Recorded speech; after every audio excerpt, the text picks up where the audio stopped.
श्री स्वामी समर्थ. 15 जूनला अधिक महिना म्हणजेच पुरुषोत्तम मास हा संपणार आहे आणि अधिक महिन्यामध्ये आपण जास्तीत जास्त पूजापाठ, व्रतवैकल्य, दानधर्म या गोष्टी करत असतो. अधिक महिन्यामध्ये माता लक्ष्मी, श्री हरिविष्णू यांची पूजाही केली जाते. त्याचसोबतच अधिक मासामध्ये पितरांची पूजा करण्याला, पितरांची सेवा करण्याला सुद्धा तितकेच महत्त्व आहे. अजूनही जर आपण अधिक महिन्यामध्ये पितरांची सेवा केलेली नसेल किंवा आपण पितरांची सेवा केलेली असेल तरीसुद्धा शेवटच्या दिवशी म्हणजे अधिक महिन्याची जी अमावस्या आहे तर ही सोमवारी आलेली आहे. तर या सोमवती अमावस्येच्या दिवशी कावळ्यासाठी आपल्याला एक वस्तू आपल्या घराच्या दारामध्ये किंवा घराच्या छतावरती खायला ठेवायची आहे, ज्यामुळे आपला पितृदोष जो आहे तर तो नष्ट होईल, आपले पितर प्रसन्न होतील आणि आपल्याला आशीर्वाद देतील. जेव्हा आपले पितर हे प्रसन्न होतात तेव्हा ते आपल्याला सांसारिक सुखाचा आशीर्वाद देतात. परंतु आपले पितर म्हणजे आपल्या घरातील मृत पावलेल्या व्यक्ती आहेत, जे आपले मृत पूर्वज आहेत, तर ते जर नाराज असतील तर आपल्या घराची काही केल्या प्रगती होत नाही.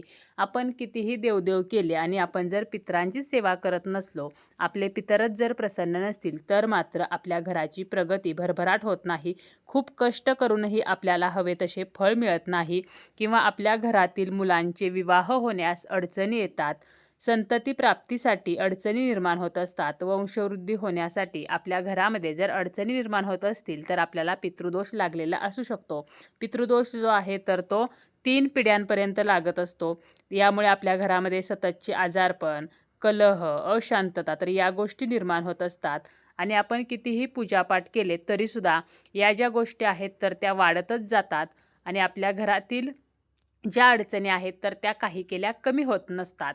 त्यामुळे आपल्याला पितृदोष जो आहे तर तो संपावा, आपले पितर प्रसन्न व्हावेत यासाठी या अधिक महिन्याच्या सोमवती अमावस्येला कावळ्यासाठी एक वस्तू खायला ठेवायची आहे.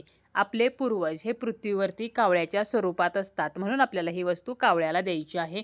या दिवशी आपल्याला सकाळी लवकर उठायचं आहे, त्यानंतर स्नान करायचं आहे, स्वच्छ वस्त्र परिधान करायचं आहे आणि सर्वप्रथम आपल्या मुख्य दरवाजाचा जो उंबरठा आहे तर त्यावरती आपल्याला पाणी शिंपडायचं आहे.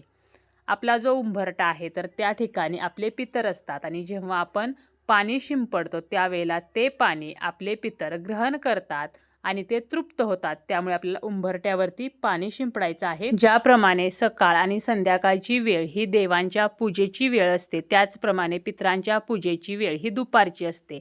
म्हणजे सकाळी 11:30 ते 12:30 तर या वेळेमध्ये आपण ही पितरांची पूजा जी आहे तर ती करायची असते.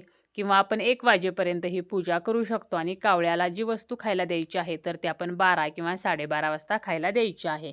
आता हे करत असताना आपल्याला अगोदर एक छोटी प्लेट घ्यायची आहे. त्यामध्ये आपल्याला तांदूळ घ्यायचे आहेत. त्यामध्ये आपल्याला मातीचा दिवा ठेवायचा आहे आणि त्यामध्ये जोडवात आणि तिळाचं तेल घालायचं आहे. तिळाचं तेल नसेल तर आपण जे दिव्यासाठी तेल वापरतो तर ते तेल घालायचं आणि त्यामध्ये थोडेसे काळे तीळ टाकायचे आहेत आणि वातीची दिशा दक्षिणेला करायची आहे आणि आपल्या घराची जी दक्षिण भिंत आहे या दक्षिण भिंतीजवळ आपल्याला हा दिवा प्रज्वलित करायचा आहे.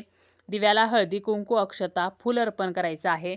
आपण जेव्हा पितरांसाठी दिवा लावतो त्यावेळेलाच फक्त दिव्याची वात दक्षिणेला करतो, इतर वेळेला कधीही दक्षिणेला आपण दिव्याची वात करत नाही. आणि जो दिवा आपण पितरांसाठी लावणार आहोत तर हा दिवा आपल्याला इतर कोणत्याही शुभ कार्यासाठी वापरायचा नाही, कोणत्याही पूजेसाठी वापरायचा नाही. फक्त आपल्याला पितरांसाठीच हा दिवा जो आहे तर तो वापरायचा आहे. दिवा आपण प्रज्वलित वगैरे केल्यानंतर त्या दिव्याची पूजा करून झाल्यानंतर आपल्याला आपल्या पितरांचं स्मरण करायचं आहे. त्यानंतर आपल्याला ओम पितृदेवताय नमः तर हा मंत्र 108 वेळेला म्हणायचा आहे.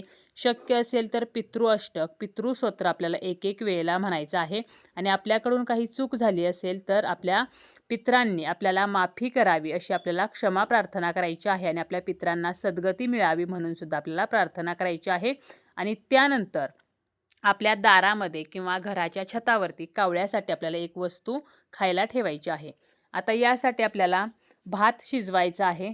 भातासाठी आपण मुठभर तांदळाचा वापर करायचा आहे, कारण जो काही आपण भात शिजवणार आहोत तर तो सर्व भात आपल्याला कावळ्यासाठी ठेवायचा आहे.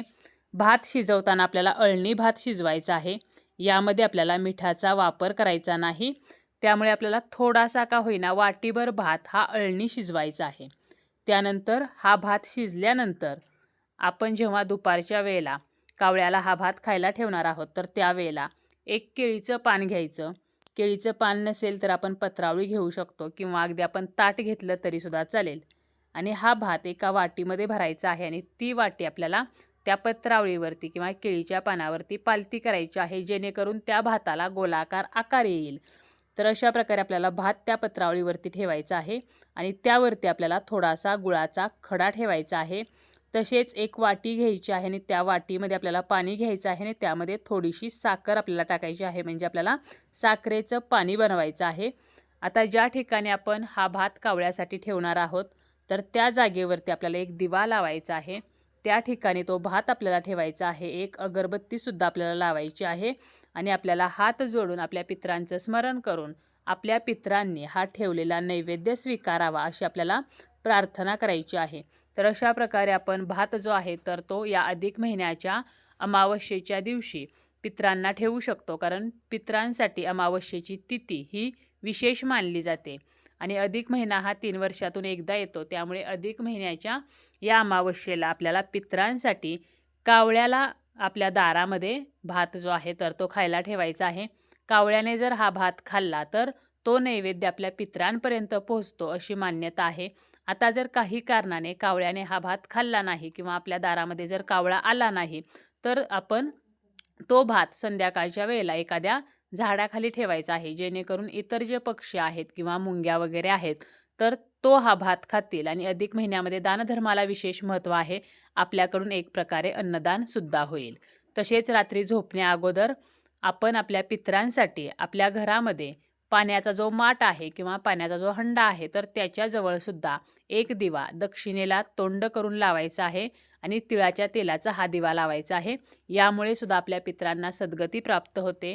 पितरांसाठी आपण असा दिवा जर अमावस्येच्या रात्री लावला तर आपले पितर हे प्रसन्न होत असतात आणि आपल्याला सांसारिक सुखाचा आशीर्वाद देत असतात. आपले पितर जर नाराज असतील तर मग आपल्याला पितृदोष लागलेला असतो आणि पितृदोषामुळे आपल्या जीवनामध्ये अनेक प्रकारच्या अडचणी येत असतात, अनेक समस्या निर्माण होत असतात. म्हणूनच आपला पितृदोष कमी व्हावा म्हणून आपल्याला हा उपाय जो आहे तर तो सोमवती अमावस्येच्या दिवशी करायचा आहे.